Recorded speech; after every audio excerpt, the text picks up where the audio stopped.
Happy to say that Stuart Munro, the Hawks CEO, has joined me here on Zoom for a quick chat. Stuart, we've heard the news this evening in regards to National League funding, and that any forthcoming funding will be given as loans instead of grants. Do you mind if I just grab your instant reaction to that news? Yeah, a couple of hours ago now, Henry, Trevor, Paul and myself received a letter off the National League confirming that the government's decision to issue the next round of funding in loans, not grants. I understand that there's about £11 million that's made available for the National League, but it will now have to be taken in loans. I don't know what the conditions of those loans are yet, but as a football club, aren't in a position to take loans, as I think many of our fellow clubs, particularly in National South, won't be either. We started the season back in September, October, and were kindly offered grants by the government, which we were very grateful for, and we still are. I must state that, Henry, which got us through to Christmas. Those first 3 months of grants were given on the basis that it would be reviewed at Christmas or January for the following 3 months of January, February, March. And the circumstances of the country, the COVID, and whether we could or not allow fans into the grounds would be taken into account. Now, to me, we're in a worse position now in the country right at this current time in January than we were back when the season started in September, October. So I can't really see why the government has turned around and said, we'll start the season for 3 months, we'll review it. Now we're in the position we are, and now it's going to become loans, not grants.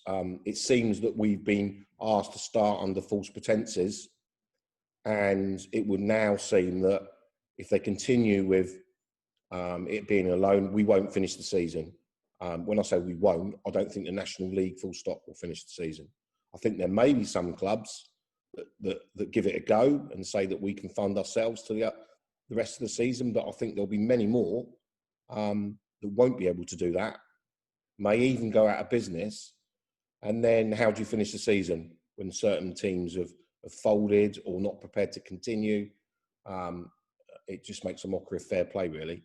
So I also understand that if all the clubs in the National League put their players on furlough from January through to March, the total of that furlough would be approximately £14 million. The grants or funds or loans that are available is £11 million. Doesn't quite make sense to me, Henry. There was talks about what would happen to the next set for a while. The idea of loans was muted about. So is this news tonight as big a surprise or not really? I think there's been talk around the football circles in the last month, 6 weeks, whether it would be loans or grants. I think we've all feared that it would be loans. But I think we also thought that with, unfortunately, the position the country's in and the fact that they said they would review it on the circumstances where we were in January, February or even December, that we thought it would continue with grants. There may be some clubs, as I say, I know one particular club has come out and said that they don't think there should be any more grants. It should be loans. Well, I presume that club's going to hand back their October, November and December payments then, if that's the view, because we can't continue. We haven't got any crowds coming in. As you know, the Wesley's closed, which is a big form of our income. And we have had a very good FA Cup run this year, which has helped us get to this stage. But I think there are going to be many, many clubs in the same situation as ourselves. Does that make the continuation of football, if that's the case, untenable in your view? Yeah, I think it will. I think that, as I say, I think some clubs will be able to continue or try to continue, but other clubs just won't be able to. Well, then it just makes a mockery of who's played who and whether you can have an actual league that's competitive. So I think as we sit here tonight, there's a very real doubt whether the National League will continue to its completion. Which I suppose is an awkward situation, because at the same time, Doz will be getting his players ready for a game tomorrow night at Bath City, a game which in a normal season will have implications on it, a team just outside the playoffs and a team outside the relegation zone. How tough is that with the uncertainty of knowing whether that game will have any bearing on any season, because we don't quite know what happens next? I've had long conversations with Doz in the last couple of hours. At the present moment in time, the season still goes on. I don't see a decision being made finally for another, I said to Doz, another 7 to 10 days.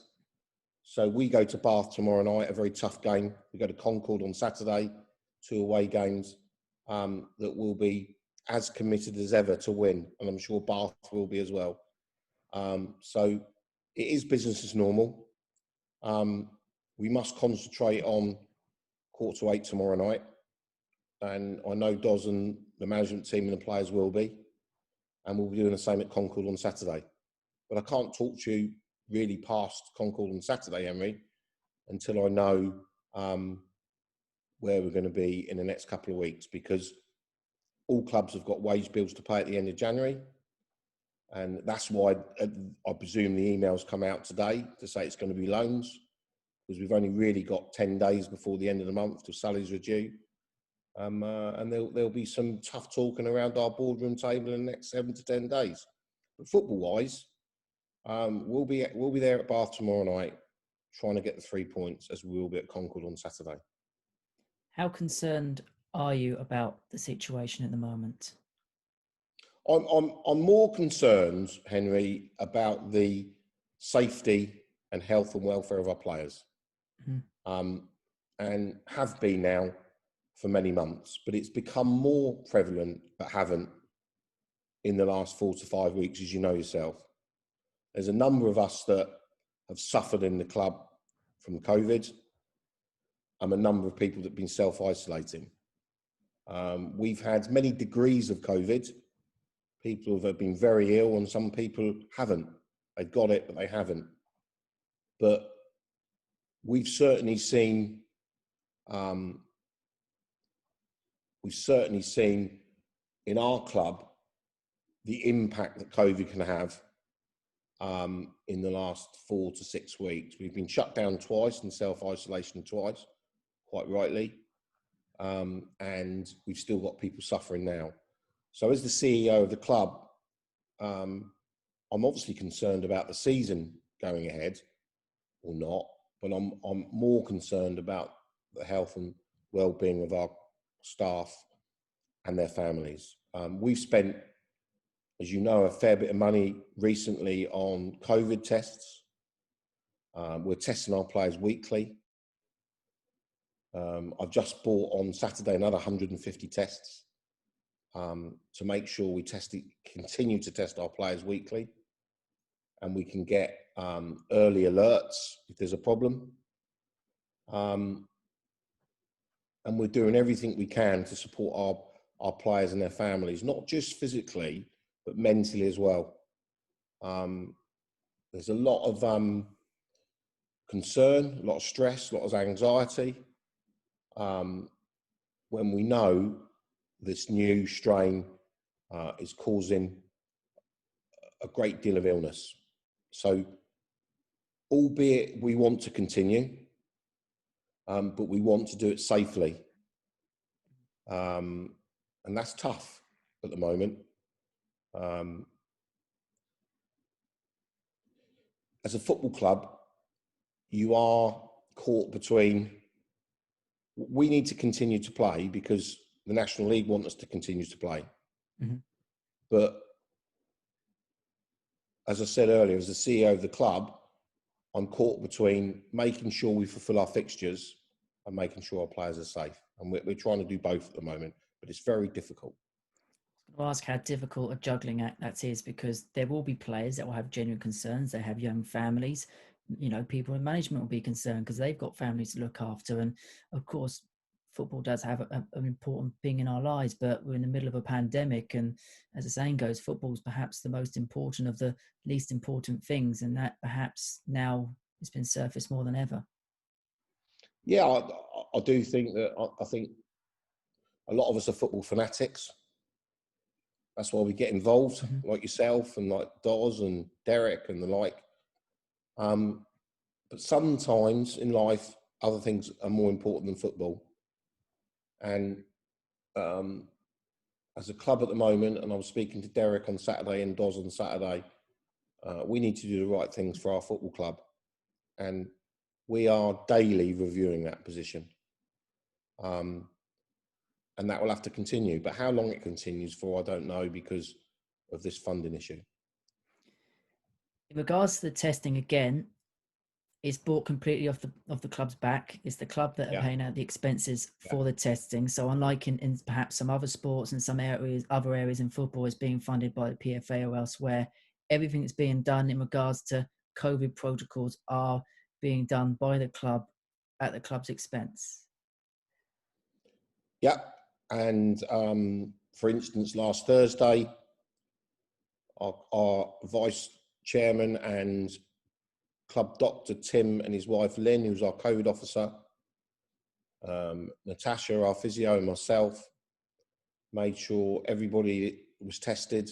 This was just last Thursday. We've been doing it for weeks previous, but I'm just giving you for an instance last Thursday. Fortunately, everybody passed those tests, and we'll be doing the same again this Thursday before we visit Concord. But that's not the only expenses, Henry. Every time the clubhouse is used, every time the dressing room is used, we clean them. We get specialised cleaners in. We clean the stands, we clean the boardroom, we clean the changing rooms, everywhere, after every training session and every game. So there's another fair few £100 going out each week. Well, we need to do that. But whether we can do it and continue to do it without the funding available, I'm not sure. I'm not sure how long for. But so it will come a time very soon that we'll have to make a decision as a football club.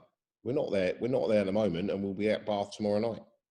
But my job at the moment is to make sure the manager feels safe to go to Bath with his team, and we do. But that's got to continue, and for that to continue to be safe, the funding needs to be continued. Because the problem is that the money's being shelved out, but without no income from gate revenue, no income coming from the West Lee, these expenses are going out and nothing's coming back in without any kind of grant that's been given to clubs at levels, not just this level, but also above. Yeah. I mean, it looked like just before Christmas, we had a hope that we were going to get fans. Was it November or December, Henry, that we were going to get fans? Start of December, we got fans in for 2 games, didn't we? And we started to get some revenue back through the gate. Small because fans were slow to come back because they were still concerned, but there was hope. Now, I'm in total agreement with the fact that we were then shut to have fans back. I don't think that with the way the state of the country was in, I don't think we could be expected to have fans back in. We have a live stream every home game, and I know our competitors do, but that probably only brings in a few £100 per game. The Wesley's shut. You know how busy the Wesley is each week, particularly on match days, and that income goes straight into the football club. So at the present moment in time, other than some sponsorship, we haven't got any income coming to the football club. I don't want to sound dire, but is it almost a situation where everything has to be monitored day by day, because it has, especially recently, been such a moving feast of games being postponed with news about COVID and everything else? Is it a day-to-day business at the moment as to what happens next? It's a day-to-day business financially. I've had to make sure that every penny's checked, and as you know, with myself and Claire Hardy, we make sure that happens. Every invoice is scrutinised. Every penny is a prisoner.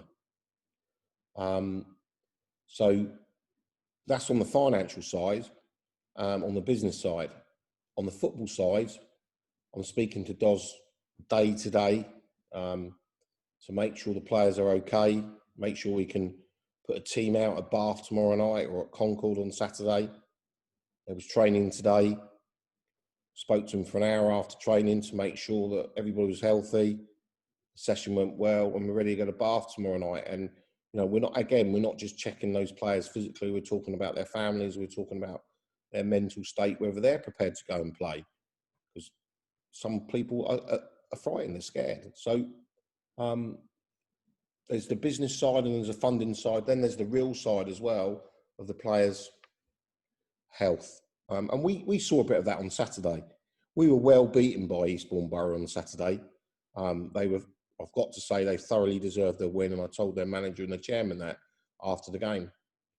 But we didn't realise, maybe wrongly, that we've been self-isolating for, what is it? We've had 2 games in a month. Yes, something like that. Two periods of 10-day isolations. And we had a few players out there on Saturday that had COVID over Christmas. They were clear to play. They were out of self-isolation. But we didn't perform on Saturday. We had 4 or 5 players that had been affected by either COVID or of not being able to play for 2, 3, 4 weeks. And we were miles off of it. And we know that. We were thoroughly well beaten by Eastbourne Borough. But it's those kind of things that Doz has got to monitor. Excuse me, Henry. He's got to monitor on a daily and hourly basis of who's fit and who's not fit. And that takes its toll. Because obviously, I mean, in the past, we talked solely about football. There's a human aspect to everything that goes on now. There's a human aspect to how players are feeling. As you say, there's mental impacts on these players. You say they've got young families, they've got young kids, some of these, and the thought and the prospect of someone possibly contracting COVID and then bringing it back into their households is a genuinely scary concept, no matter who you are. I was speaking to one of our players on Saturday who didn't play, who'd had COVID 2 or 3 weeks ago, hadn't seen his wife and child for 2.5 weeks. Turned up on Saturday to do a warm-up to see how he was. He was never in the squad. He just wanted to get out of the house, and he was clear to get out of the house. And he wanted to do a warm-up. And he said to me, I haven't seen my wife for 2.5 weeks, Stuart. I sent them, as soon as I knew I might have symptoms, I sent them to his in-laws. And there's a number of instances like that. And we've had some high-profile people at the football club who are not middle-aged, a little bit older than middle-aged, I won't mention any names, who have been very ill. And it's very concerning. It's been concerning to us all. So there is a lot of things to worry about mentally and physically. And we are very aware of that at the football club. And my priority is those staff, families, players. And as I said earlier, trying to combine that with getting games played in a safe manner. Of course. And just finally, I understand if you can't give us a full answer on this one as of yet, but going back to the news we heard from the National League this evening, has there been a dialogue between clubs yet? Is there an idea of the next steps going forward? I appreciate if at the moment nothing can be said about this at this moment. Well, I'm happy to say that the National League has written to every club. I think the National League are in despair as much as we are. And they've asked us all to get our MPs involved. So Alan Mack has been a great supporter of the football club back during the playoff times last year, as you know, Henry. And a letter has gone from Trevor and myself to Alan Mack today to see whether he can lobby government to change their mind. And I believe every National League club have been asked to do that. I'm not sure if they are all doing it, but they've been asked to do that. So I can't say any more than that at the present moment in time.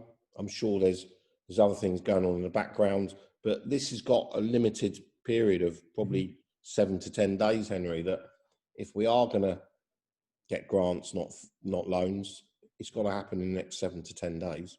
We need all the support we can get from all the public, as well as our MPs to lobby government, because there is £11 million available. It will cost the government more money if everybody goes on furlough, because we can't finish the season. So to me, as a businessman, there's logic there to say, well, we've already spent £10 million in October, November and December. If the season doesn't finish, we'll be spending £14 million on furlough, and we'll have thrown the £10 million away in October, November, December. What was the point of that? If you start something, you've got to finish something. So it's a delicate line. It's not easy for the government. I accept that. And we were very grateful to start the season with the grants. I just feel now that the season has started and the circumstances was always under review. Well, I think the review shows where we are now, and really it should continue as grants. But as I say, we're going to try and we're doing both. We're trying to play but keep safe. Stuart, appreciate your honesty. I know obviously it's very early in this breaking story at the moment, so I know obviously we can't talk about everything as of yet. So appreciate your honesty, appreciate your candidness in speaking to us so soon afterwards. And as soon, obviously, there's updates and things like that, that will be available on our digital platforms. Stuart, thank you very much. Thanks, Henry. Thank you.